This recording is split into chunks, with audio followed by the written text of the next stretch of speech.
plan for love. Gemma was hungry. Time for lunch, she thought.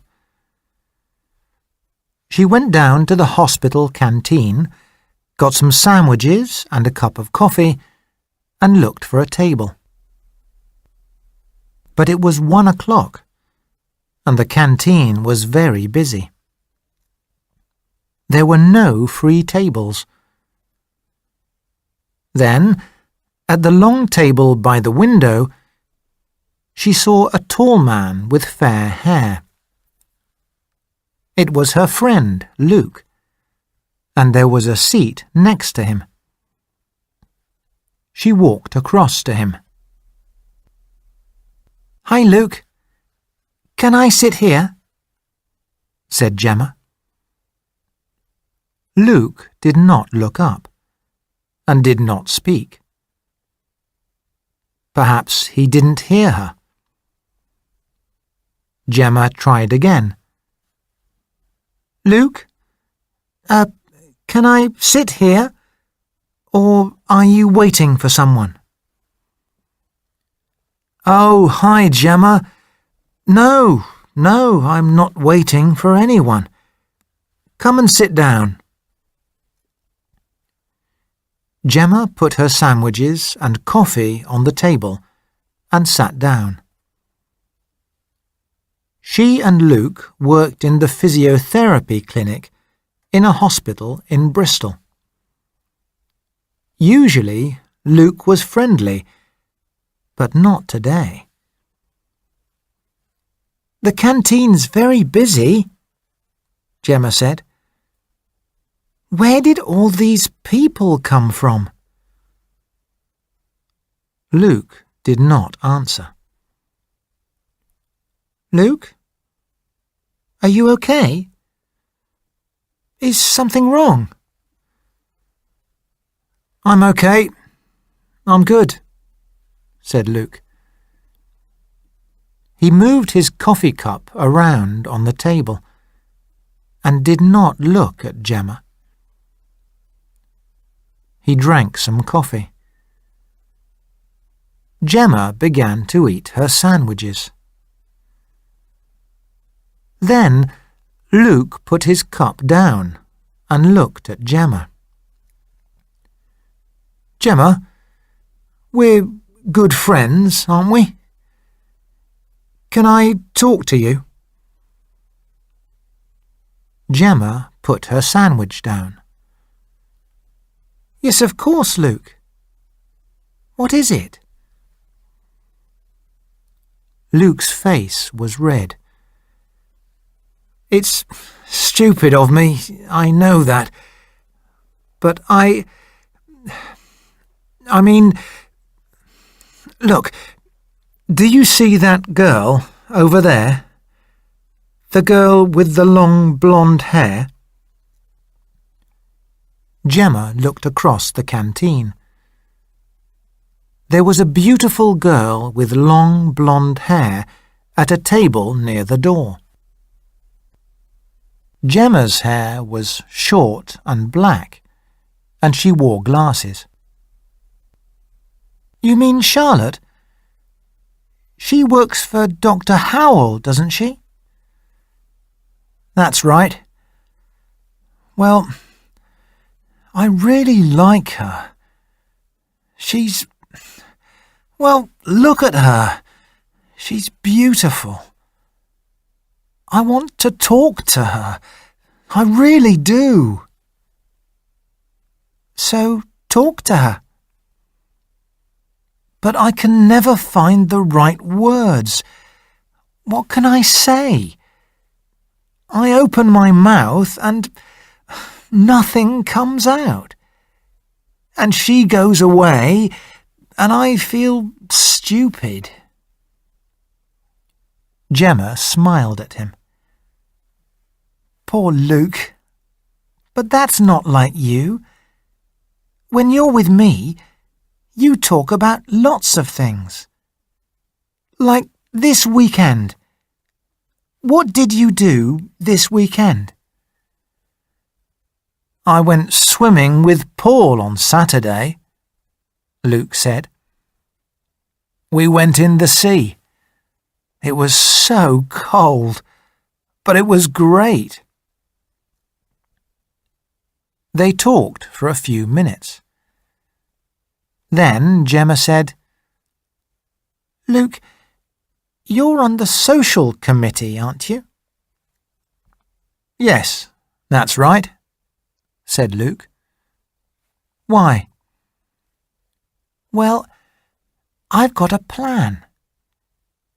We make you a list of questions about music and free time, nights out, things like that. Then you ask Charlotte these questions. You're asking them for the social committee, you see. And she answers, and you ask some more questions, and there you are. You're talking to Charlotte. Said Luke. Yes, I see. I think. I know, said Gemma.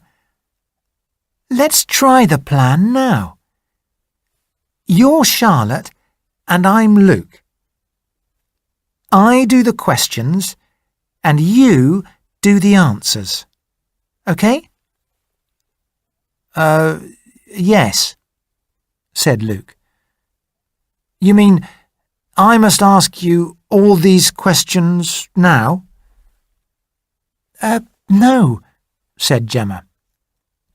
It's like, we're playing. I'm playing Luke and you're playing Charlotte. For now, you are Charlotte. Okay? Right. Got it, said Luke. So, you're me. You're Luke. Gemma smiled again. Good. Okay, let's go. She spoke in a different voice. Hi, Charlotte. My name's Luke, and I'm on the social committee. We want to plan some days and nights out for people from the hospital. What do you like doing? Is it okay to ask you some questions? Yes, of course, said Luke. Okay, first, what kind of music do you like? That's easy. I like Black Phoenix and the Tree Rats. Do you know the Tree Rats? They're really good. No, I don't, said Gemma. But I saw Black Phoenix last month. They're great. Okay, what do you like doing at the weekend? I like running and swimming, said Luke. And I like going out on my bike. You see, said Gemma. It's easy, really. You just need the questions. Later that afternoon, Luke stopped in the office. Gemma was at one of the computers. Hi, Luke, said Gemma. Have you got a few minutes? I've got some questions here. Come and see.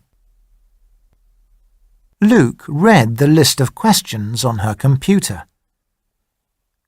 Oh, that's great, Gemma, he said. Do you want to put any more questions on the list? She asked. Luke thought for a minute. Do you like going to music festivals? He said at last. Yes, that's good, said Gemma. She put it on the list. Soon, Luke had the list in his hands. Wait for the right time, said Gemma.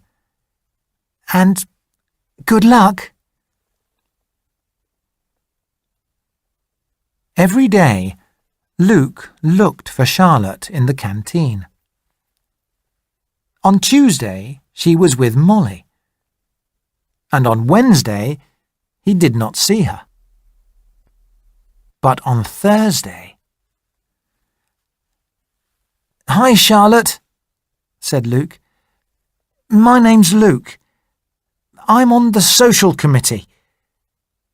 We want to plan some days and nights out for people from the hospital.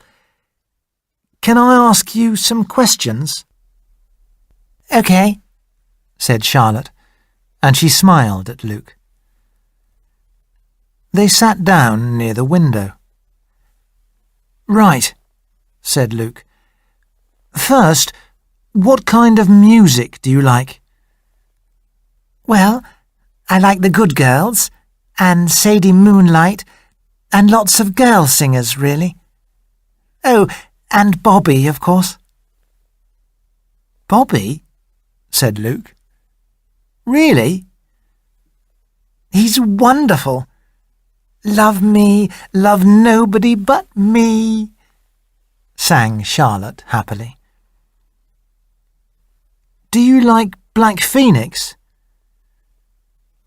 "Who?" said Charlotte. It doesn't matter," said Luke quickly. "Let's see. Do you like swimming?" "Swimming?" laughed Charlotte. "Just look at my hair. Me swimming?" "Have you got a bike?" "No. I rode a bike when I was little, but not now. Not in these shoes." Luke looked at Charlotte's shoes. They had very high heels. "Do you go to festivals?" "Only in good weather, with no rain and no tents." "So you never go to festivals?" Luke said. "Never," said Charlotte. "What do you like doing in your free time, then?" "Facebook," Charlotte said. "I'm on Facebook every night. Are you on Facebook?" No," said Luke. "I use computers at work, but away from work I like to do other things. I go—" But Charlotte was not interested in listening to Luke. "But why not?" she said. "Facebook is so cool. Do you know, I've got 778 Facebook friends. Lots of them are in America, and I've got some in Japan, Australia, everywhere. And photos. I've got thousands of photos on Facebook now." "You don't go out much, then?" Luke asked. "You just go on Facebook?" "Of course not," said Charlotte. "Don't be stupid. I hang out with my friends. Monica, Jess, Ellie, Alice. We go to clubs and we go shopping. I love shopping. We're going to Eastwater next weekend, me and Jess and Alice. Do you know, there are more than 250 shops there. We're going into every one of them. I can't wait." She saw Luke's face and laughed. "Oh, men are so boring about shopping." "Well, Luke said. He began again. 250 shops. Wow. That's a lot of shopping. Well, have a great day with your friends, Charlotte. Thanks for your time. Nice talking to you. That's okay, Luke, said Charlotte. Bye. Gemma looked up. Luke was at the door, and in his hand was the list of questions. She said. That's not a happy face. 3 out of 10? 2 out of 10? 0 out of 10, I think, said Luke unhappily. She doesn't like swimming, bikes, or festivals, and she doesn't like Black Phoenix. She likes Bobby. Bobby? Said Gemma. She laughed. Oh, no. Yes, and she likes the good girls. And she loves shopping and can't wait to go to Eastwater. Bad luck, Luke, said Gemma. You got all the answers, but they're all the wrong answers. You and Charlotte are very different people. Very different, said Luke unhappily. You're right. He walked away, and Gemma watched him. Oh, Luke, she thought. On Sunday morning, Luke went out on his bike. He rode along the streets of the city and thought about his week.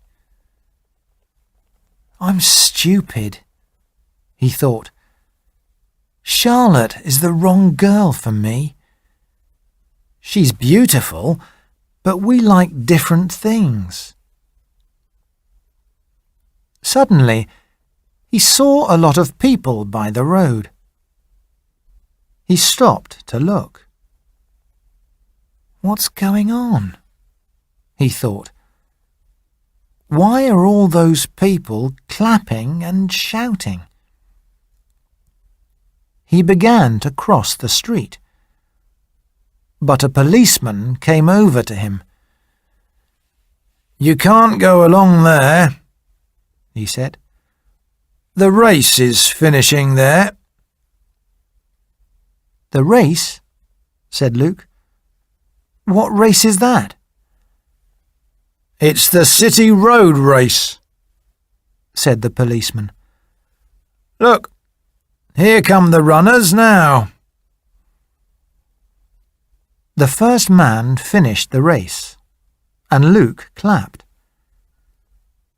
A few minutes later, the women runners arrived. Luke clapped them too. Then he looked again. Was that Gemma? Yes, it was, and she was third. Gemma! Luke called. Well done, Gemma! He put his bike against a tree and ran across to Gemma. Hello, Luke, said Gemma. She was in her running clothes, black and green, and she looked good. Wow, Luke said. You look great in those colours. I only ever see you in hospital clothes usually. And you came third too.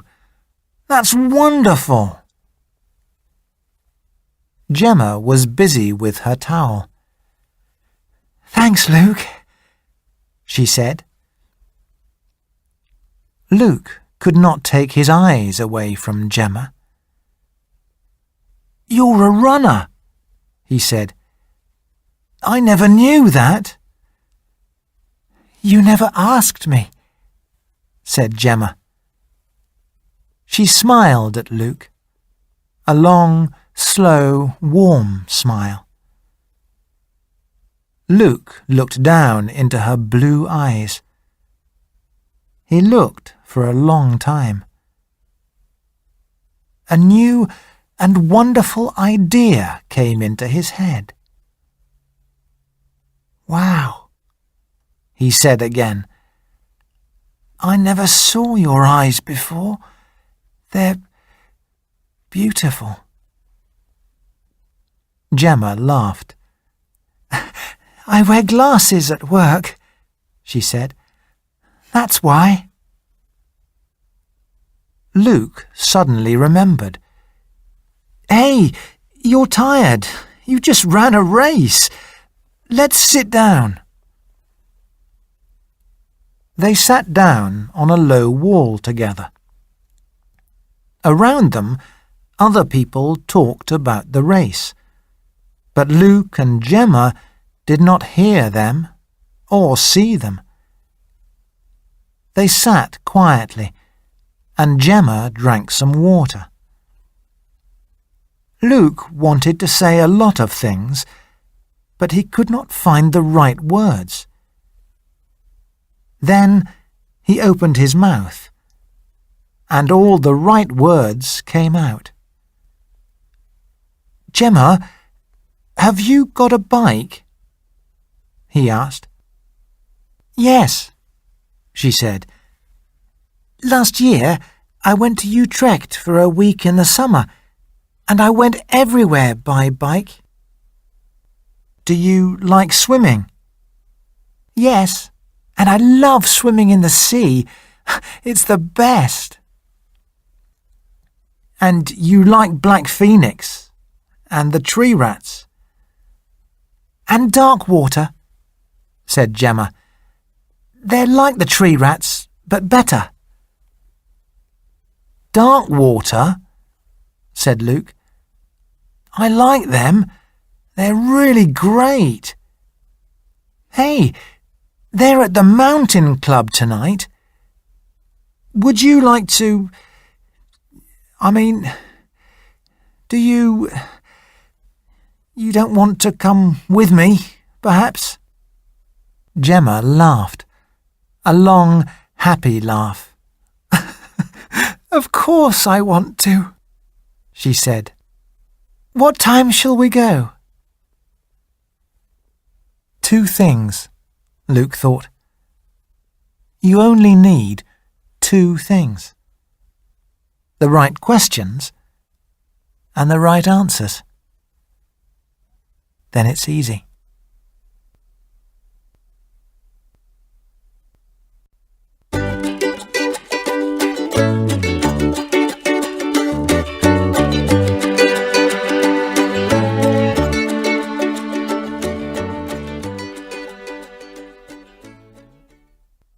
The Maker of Cakes. Friday, the 8th of February, afternoon. There was a noise under Lucy's desk. It was her mobile phone with a new text message. "Am away this weekend. Wednesday, 13th. Salsa dancing at Marco's Club. You coming? From B. 14:30, 8th Feb. 2010. Lucy smiled. The message was from B, her good friend Becky. Becky was always busy with something new. New clothes, a new club, a new man. She was a beautiful girl, and of course men liked her. Lucy sent a text back. 13th, OK. From Lucy. 14:35, 8th Feb. 2010. Lucy's boyfriend Sam was always busy on the 13th of February because the 14th was Valentine's Day. Sam made cakes and had a cake shop and cafe called the Sunflower Cafe. Everybody in the town loved Sam's wonderful Valentine cakes. On the 14th of February every year, the window of the Sunflower Cafe was full of them. "Be my Valentine," they said, or "Love me always." Lucy looked out of the window. Love me always. Oh, yes, she loved Sam. They met 3 Christmases ago at a party. Sam was tall and quiet, but he was full of good ideas. Soon he and Lucy went everywhere together. "Is it love?" asked Becky after the first year. "Of course it is," said Lucy. "Well, does he say, 'Lucy, I can't live without you'? Lucy, marry me. Be my Valentine always'? Does he say all those things?" laughed Becky. Lucy laughed too. "No, that's not Sam. Sam doesn't say things. He does things." But today, Lucy thought, 3 years is a long time to love somebody. Perhaps this year, perhaps this Valentine's Day, perhaps. Monday, the 11th of February, afternoon. Becky phoned Lucy on the 11th. "I saw Sam this morning," she said. "He's so nice, Lucy. You're a lucky girl." Lucy was surprised. "Where did you see him, Becky?" "At the Sunflower Cafe, of course. I went there for a coffee." Again, Lucy thought. She went there 3 times last week, twice the week before. The Sunflower isn't near her office. Why does she always go there for coffee? "Oh," she said, "well, Sam's very busy just now. I'm not going to see him for a day or 2. Becky laughed. "We've got a surprise for you, you know," she said. "I'm so excited. Can you wait for a few days?" "We've got a surprise? What do you mean?" asked Lucy. "I can't say anything now," Becky answered. "See you on the 13th. Bye." Suddenly Lucy wasn't so excited about Valentine's Day. She began to feel worried about her Sam and beautiful Becky. What surprise? She didn't want any surprises. And a surprise from Sam and Becky? Becky often went to have coffee at Sam's cafe these days. Why? And Sam liked Becky. He often said that. He laughed a lot when he was with Becky. Perhaps he was in love with Becky. He didn't phone last night. He didn't phone the night before. Wednesday, the 13th of February, afternoon. Late on the 13th, the Sunflower Cafe was busy. There were beautiful cakes everywhere, and people went out of the shop with happy smiles on their faces and big red boxes in their hands. Sam went outside and looked at the window. He had a plan for Valentine's Day, and he was nearly ready. "Hello, Sam." It was Becky. "Hi, Becky. Are you meeting Lucy?" "Yes, we're going salsa dancing tonight." "So, what's going in the window, Sam?" "Ah, I've got a new idea. It's your idea, but better. Come into the shop." A moment later, Lucy arrived at the door of the shop.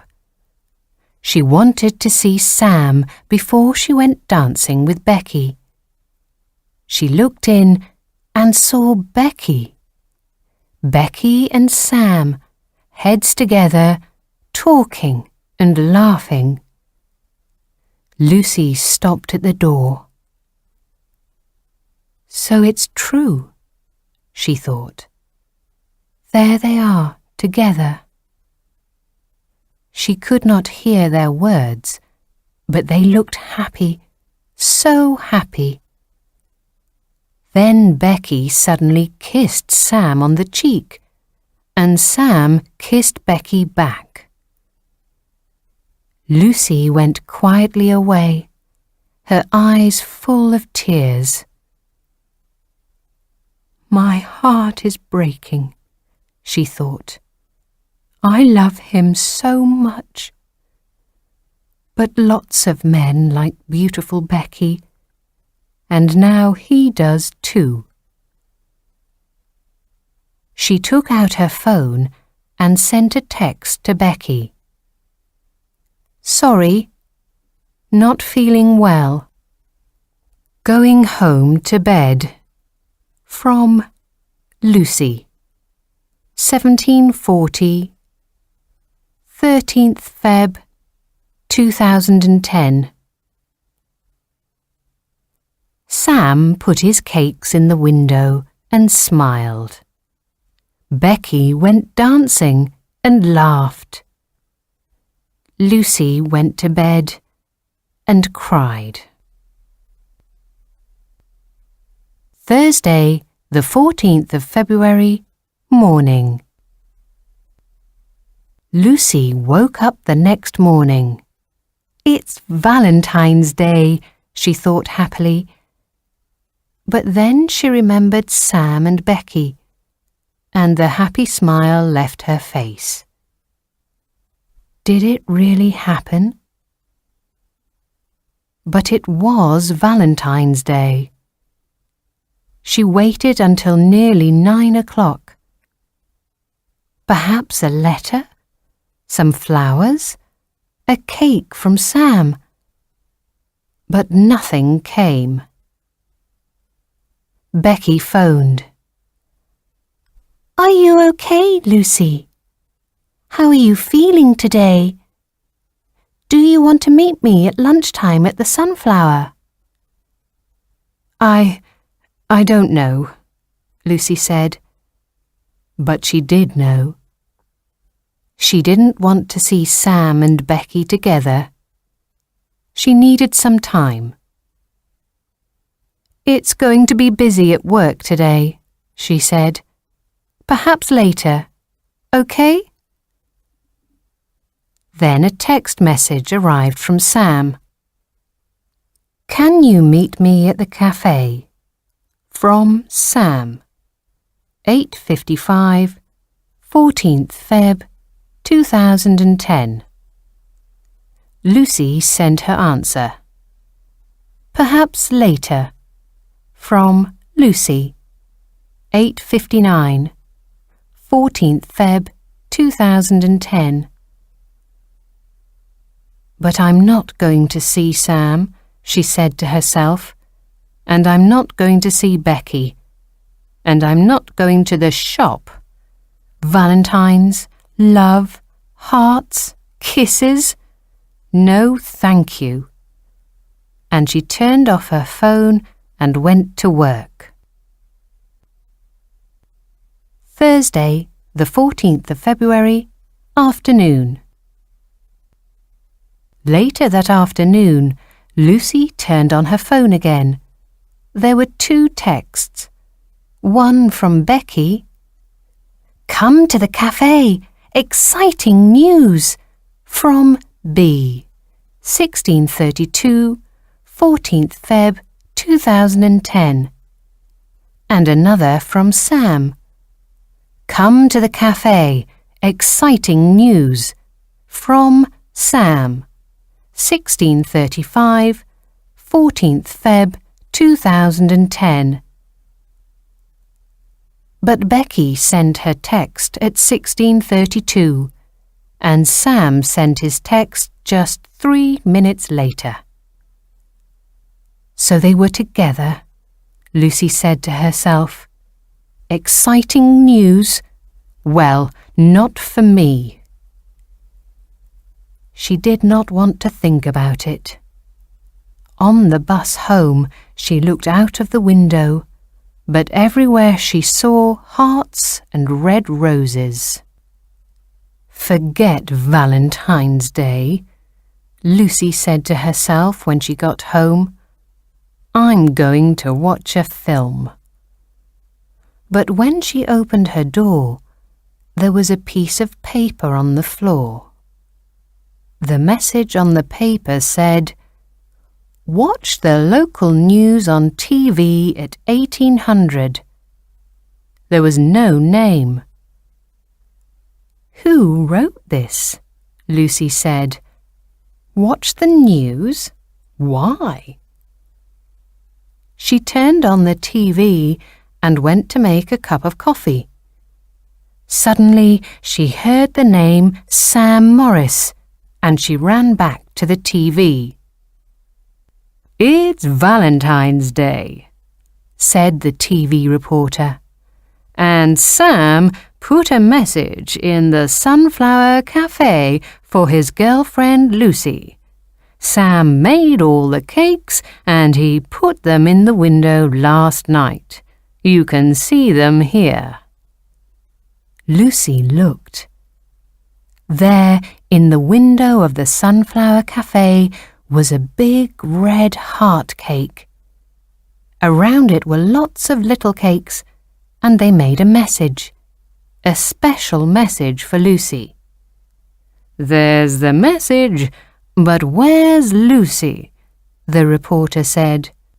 She often comes to the Sunflower Cafe, but she didn't come today, and she isn't answering her phone. Is Sam going to have a happy Valentine's Day?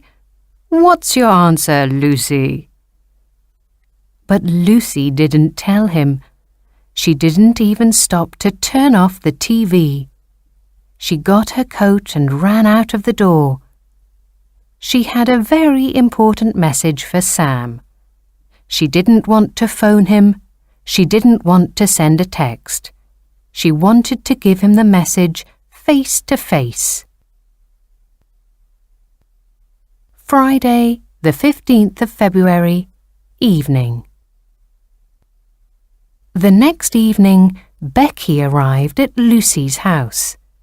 Sam opened the door. Congratulations, Sam, said Becky. And Lucy too. Oh, thank you, Becky. Come on in, Lucy said. I've got some champagne for you, Becky said. Here. Sam took the bottle. Wonderful, he said. Let's drink it now. He went away to open the bottle. Becky turned to Lucy. You look so happy, she said. But what happened yesterday? I was really worried, you know. You didn't tell me anything on the phone this morning. Lucy laughed, but her face was red. I know. I'm sorry, she said. "But why didn't you answer my phone messages or my texts?" said Becky. "Come on, tell me everything." "Well," Lucy said, "I went to the cafe on the 13th, and I was at the door and I saw you inside with Sam. You looked so happy together. Then you kissed Sam, and he kissed you. And on Monday, you remember, you talked about a surprise. Well, I thought that was the surprise. You and Sam." "Oh, Lucy," said Becky. "That wasn't the surprise. Sam and I talked about Valentine's Day. He wanted to make a special Valentine's Day for you. So I said to him, 'What do you do best, Sam? You make wonderful cakes. So make her a cake.' And he thought about it, and he had a better idea.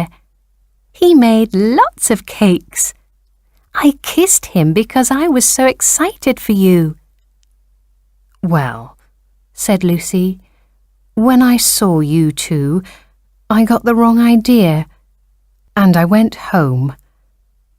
I didn't want to talk to anyone, and I really didn't want to talk to you or Sam." Becky laughed. "Oh, Lucy," she said, "you thought me and Sam? Well, it doesn't matter now. And I wanted to tell you, on Tuesday night at Marco's club, I met this man. He's called Matt, and he's really nice. But go on with your story."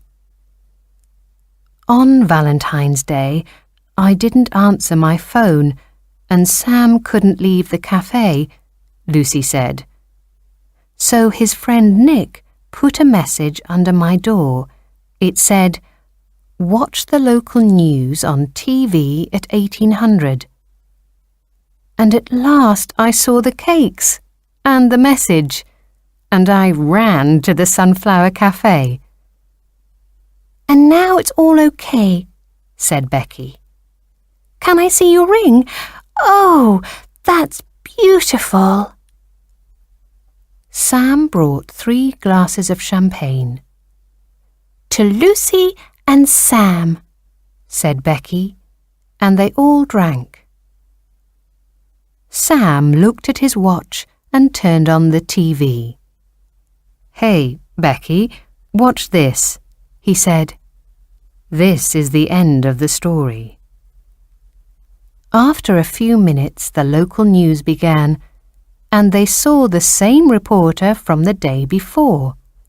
He was outside the window of the Sunflower Cafe. "Everyone wanted to know the answer to Sam's question to Lucy yesterday," the reporter said. "Well, Sam got his answer. Lucy came to the Sunflower Cafe last night after she saw the news on TV, and this was her answer, here in the window." The television camera went closer to the window. In the window there were just 4 cakes now. There was the big red heart cake and 3 little cakes above it. Lucy wanted to do that. She took my little cakes and wrote her answer with them, said Sam. He gave Lucy a little kiss. Becky laughed. "Oh, you too," she said. "You're wonderful."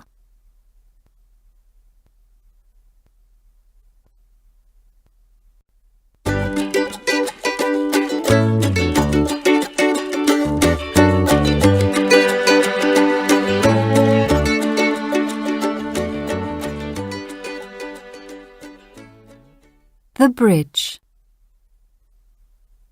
Alma closed the door of her parents' home, and she and her friend Barbara stood in the sun for a moment. "Your mother is so nice, Alma," said Barbara. "She said to me, 'We love to see Alma's friends.' She wants me to stay for a week." Alma smiled. "She likes you, Barbara. You're a good friend to me, and my mother knows that," she said.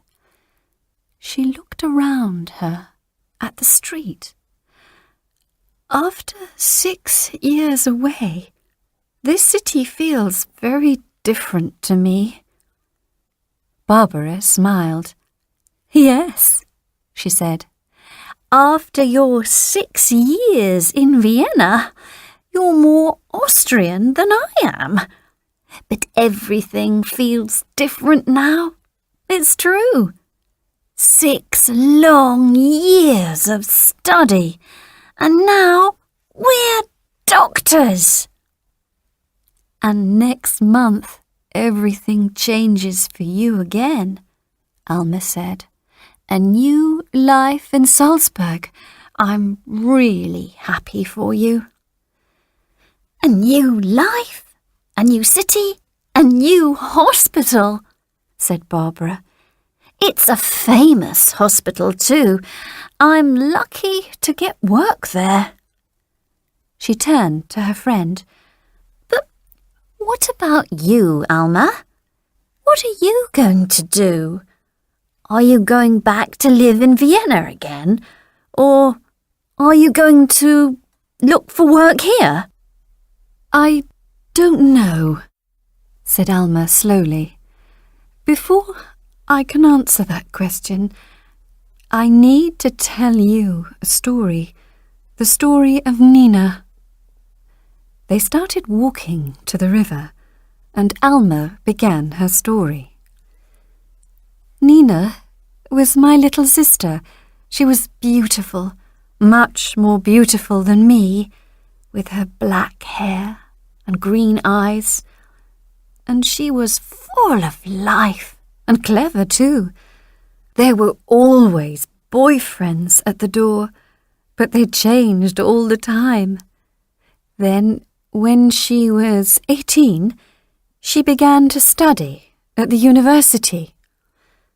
One day, she came home with a smile on her face.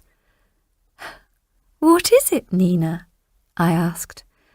"You look excited about something. Or is it somebody?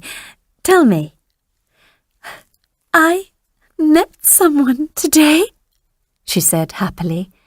"He's called Dragan, and he's studying maths too. And he's wonderful." "That's great, Nina," I said. "Where in the city does he live?" My sister did not answer this question. She began to talk about a party on Friday night. I looked at her face carefully. I knew my little sister very well. "Nina," I said, "come on, tell me, where does Dragan live?" Again, Nina said nothing. But I knew the answer. It was bad news. Bad news for Nina. Bad news for our parents. Bad news for everyone.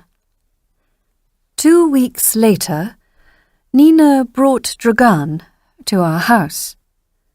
Dragan was tall and dark, with bright eyes and a quick smile. He loved Nina, and she loved him. We could all see that. Dragan had dinner with us, and then we had coffee and talked. Then my father spoke. "Dragan," he said, "your people are not our people." I looked at Nina. She was quiet and watched my father carefully, but she said nothing. Dragan looked worried. "We live on this side of the river, and your people live on the other side," my father said. We have our places of worship, and you have yours. We are different. We have our ways, and your people have their ways. It was like that when I was a boy, and it is still like that now. Then he smiled. But we can be friends, he said. You are a good man, and my daughter loves you. Anybody can see that. Our door is always open to you, Dragan. Thank you, said Dragan quietly. And Nina smiled at him, at my father, at me, at everybody. After that, they were always together. At the university, at home, in town, it was always Nina and Dragan. They studied together and went to parties together. They were two young people, happy and in love. And then the war began. At first things were difficult, but they could still meet sometimes. But then things began to change. When the university closed, Nina and Dragan could not see each other every day. They talked on the phone, but it was not the same. I can't live without him, Nina said to us one night, with tears on her face. I must see him. I must. Nina, you can't cross the bridge, my father said. It's dangerous for you over there. There are men with guns everywhere, and they watch the bridge night and day. And Dragan can't come here, not now. We must all wait. Perhaps one day you can see him again. Wait, said Nina, and the tears came to her eyes again. For how long? A week later, Nina left our house very early one morning. Nobody heard her. Dragan left his house too, and they both walked carefully and quietly to the bridge. They just wanted to see each other. Nina left a message for us in her room. I'm not going onto the bridge, the message said, but I must see him. I can't wait any longer. We waited all day. Where was she? My mother phoned all our friends, but nobody had any news. Then, that evening, an old friend of the family came to the door. I have some terrible news, he said. I'm so sorry.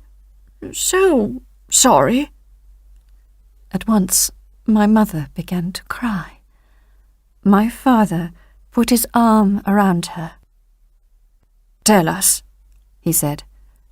It's about my daughter, yes? My little Nina. It happened this morning, our friend said. On the bridge, your daughter saw her boyfriend, Dragan, on the other side. She called his name, and he ran onto the bridge, and somebody shot him.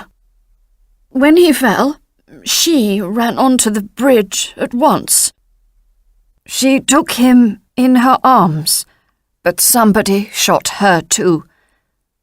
they died on the bridge together. We are trying to bring their bodies back, but it's very difficult. I am very sorry."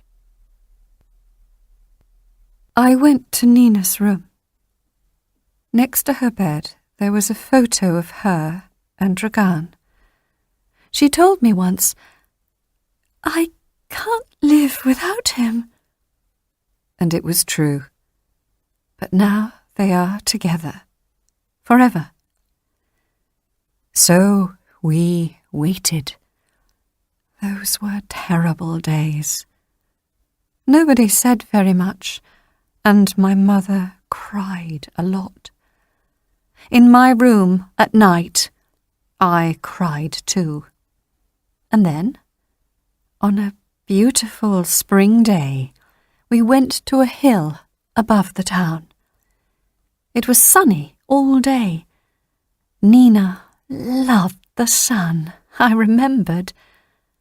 And there we buried them together, my sister Nina and her Dragan. For a few minutes, the two women did not speak. They walked slowly along by the river. The water was bright in the sunlight. Then Barbara said, "And when did you leave and go to Austria?"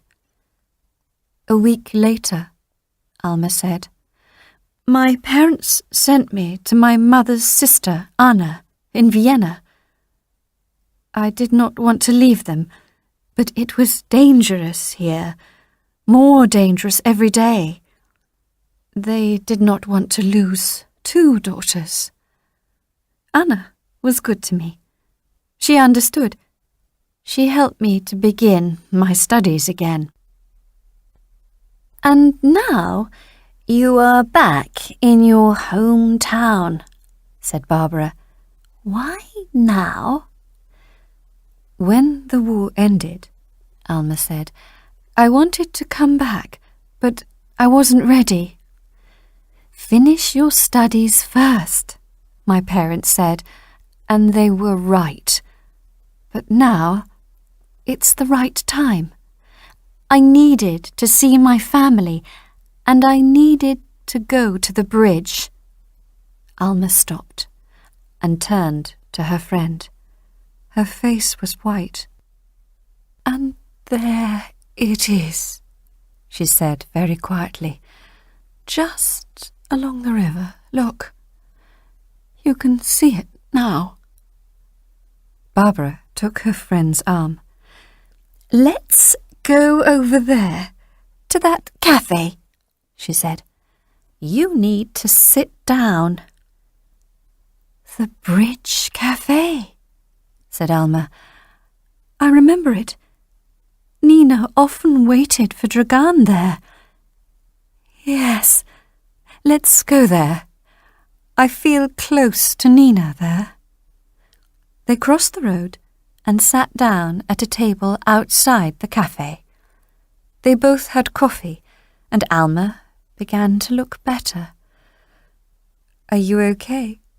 asked Barbara. "Yes, thanks," said Alma. "I just need some time. And some more coffee, perhaps." Barbara felt the warm sun on her face. "This is a difficult day for Alma," she thought. "But the sun's shining, and people are doing the usual things, working, driving around, shopping, talking, having coffee. Perhaps that can help her." Alma and Barbara had another coffee and watched the river. Just then, a big black car stopped near the bridge. A beautiful young woman in a long white dress got out of the car with a young man.